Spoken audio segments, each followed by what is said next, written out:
time to go take a shower after being out here and sweating myself to death, but I did a thing today. If you saw my old video, I made an exhaust system using solar, and the connection used to come in from the back, right there where that sunlight's coming through, to this voltage regulator, running that fan directly on a solar panel with no battery.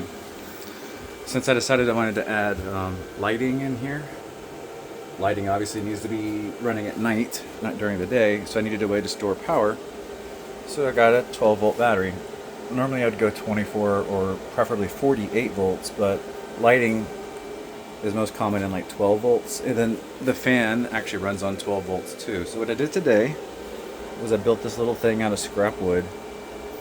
There's our PV cutoff that kills the solar.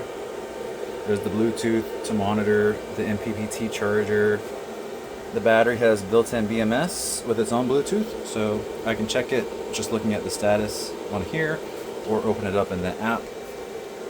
Still a couple more things to add out here, but this foundation, now I added a temperature controller to the fan, since the fan will run when the sun is up or down or when the shade comes out. So it has access to battery power. To turn the fan off so it doesn't run 24/7, we added temperature control. So now the fan will automatically turn off at night when it reaches 96 degrees in here. As you can see right now with the fan running, it's 102 degrees in here, so that's why I'm sweating. The other reason this foundation is here is once the backyard is done and I'm done cleaning it up and making it look nice, then I'm going to put landscaping lights in, like the nice pretty ones that point at the trees and the bushes. A lot of people use those solar powered ones and they fall apart after a couple of years, especially in Florida. If I make my own, I can use high quality lights, and instead of running them on electricity using an inverter, I'll use solar power. So these are the two panels running in parallel, and then goes up and in. And then once it comes down, that's where it comes into here.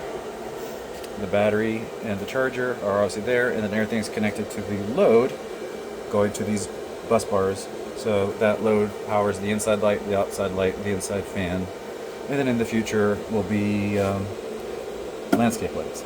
So there you go. That's the update for now. I'm pretty happy with it. We'll have to see. It'll be interesting to see. I have these Bluetooth thermometers. I have one here and one is there, and I use those to track the temperature, and this thing gets up to like 110 degrees, 115 degrees.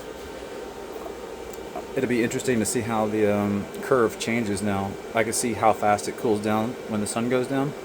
We'll see if this fan running longer cools this place down faster. So that's it for the update.